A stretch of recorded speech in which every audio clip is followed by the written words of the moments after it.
আসসালামু আলাইকুম। বুয়েট ভিওআইকিউ সলভে আপনাদের সবাইকে স্বাগতম।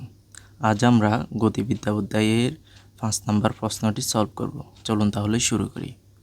এখানে প্রশ্নে বলা হয়েছে ভূমি হতে 1 মিটার উচ্চতায় অবস্থিত একটি পানির কল থেকে ফোঁটায় ফোঁটায় পানি ফুটছে। প্রথম ফোঁটা যখন ভূমিতে পড়ে তখন দ্বিতীয় ফোঁটা কলের মুখে বের হয়ে আসে। এই অবস্থায় ভূমি হতে দ্বিতীয় ফোঁটার উচ্চতা কত? তো আমরা এই প্রশ্নটি কীভাবে সলভ করতে পারি? তাহলে আমরা ধরে নিচ্ছি এখানে হচ্ছে আমাদের ভূমিটি অবস্থিত। এটা হচ্ছে আমাদের ভূমি। এখন এই উপরে 1 মিটার উচ্চতায় আমাদের কলটি রয়েছে। এটা হচ্ছে আমাদের সেই কলটি যেটা 1 মিটার উচ্চতায় অবস্থিত। এখানে আমাদের প্রথম ফোঁটাটি ভূমিতে গিয়ে আঘাত করলো। এরপরে দ্বিতীয় ফোঁটাটি কোনো একটি জায়গায় এখানে মাঝামাঝি অবস্থিত, আর তৃতীয় ফোঁটাটি মাত্র কল থেকে বের হচ্ছে। এখানে উচ্চতা আমাদের দেওয়া আছে এতটুকু দূরত্ব হচ্ছে 1 মিটার। এখন আমাদেরকে নির্ণয় করতে হবে যে ভূমি থেকে দ্বিতীয় ফোঁটার উচ্চতা কত। আমরা ধরে নিচ্ছি দ্বিতীয় ফোঁটাটি উপর থেকে 1 মিটার দূরত্ব নিচে নেমে আসবে। এখন যদি ধরি টি সময় পর প্রথম ফোঁটাটি মাটিতে পড়বে, তাহলে টি সময়ে প্রথম ফোঁটার অতিক্রান্ত দূরত্ব হবে S = UT plus half GT²। এখানে যেহেতু ফোঁটাটি নলকূপ থেকে বের হয়ে আসতেছে, তাহলে নলকূপ থেকে ফোঁটায় ফোঁটায় পড়ার কারণে এটা হচ্ছে যে আদিবেগ 0। কেন?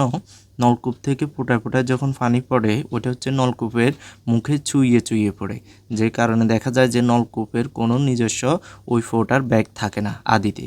তাহলে এখানে আদিবেগ U = আমরা লিখতে পারবো 0 মিটার পার সেকেন্ড। তাহলে এখানে আমরা U 0 এর সাথে টি গুণ হয়ে আমাদের 0 হয়ে যাবে, তাহলে আমরা এটা আর লিখব না। আমরা শুধু লিখতে পারি হাফ GT²। এটা হচ্ছে আমাদের এই S এর মান কত? এটার মান হচ্ছে 1 = হাফ GT²। ঠিক আছে, এটা আমরা মনে রাখি। এটা হচ্ছে আমরা 1 নম্বর সমীকরণ দিয়ে রাখলাম মনে রাখার জন্য।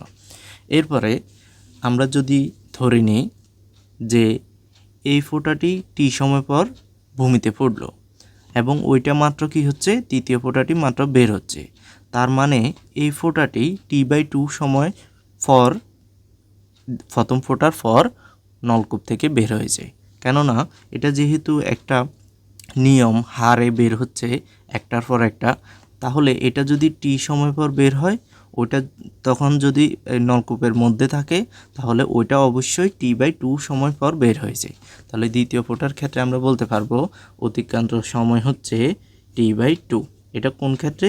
x পরিমাণ দূরত্ব অতিক্রম করার জন্য। তাহলে আমরা এখন x এর মান নির্ণয় করতে পারি।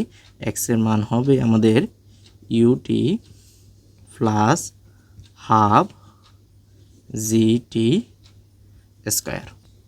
এখানে x এর ক্ষেত্রে যেহেতু সেম টি প্রয়োজন হয় নাই, এখানে আমরা টি এর মানটাকে দিচ্ছি T', যেটা হচ্ছে মূল টি এর অর্ধেক। তাহলে এখানে ইউ হচ্ছে আদিতে 0, যে কারণে এখানে T' সাথে গুণ হয়ে এটা 0 হয়ে যাবে। তাহলে আমরা ওইটা আর লিখব না। আমরা লিখতে পারি হাফ T' হচ্ছে আমাদের T/2 হোল স্কোয়ার। তাহলে এখান থেকে আমরা যদি ক্যালকুলেশন করি তাহলে আমরা লিখতে পারবো T/2 হোল স্কোয়ার মানে হচ্ছে T²/4।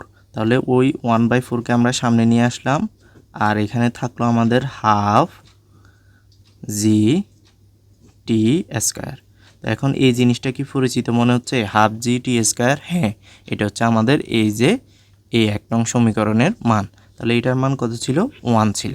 তাহলে আমরা এখানে বসে দিতে পারি যে 1/4, আর এটার মান হচ্ছে 1 মিটার। তাহলে 1 মিটার ইন্টু 1/4 মানে হচ্ছে 0.25 মিটার। এটা আমরা বের করলাম x এর মান। x কি বোঝায়? এটা হচ্ছে নলকূপ থেকে দ্বিতীয় ফোঁটার দূরত্ব। কিন্তু আমাদের প্রশ্নে জানতে চেয়েছে কি ভূমি হতে দ্বিতীয় ফোঁটার দূরত্ব কত? তো তাহলে ভূমি হতে কত হবে? তাহলে ভূমি হতে আমরা ধরে নিচ্ছি সেটা হবে এইচ পরিমাণ উচ্চতায় থাকবে। এইচের মান হবে আমাদের যে 1 মিটার ছিল, 1 মিটার থেকে এক্সের মানটা আমরা বিয়োগ করব। তো তাহলে আমরা এখানে পেয়ে যাব 1 মাইনাস 0.25 বিয়োগ করলে আমাদের চলে আসবে 0.75 মিটার। এটা হচ্ছে আমাদের আনসার। খুব সহজ একটা কোয়েশ্চেন ছিল। যাদের ভিডিওটি ভালো লেগেছে অবশ্যই আমাদের চ্যানেলটি সাবস্ক্রাইব করবেন এবং ভিডিওতে একটি লাইক দিয়ে যাবেন। ধন্যবাদ সবাইকে।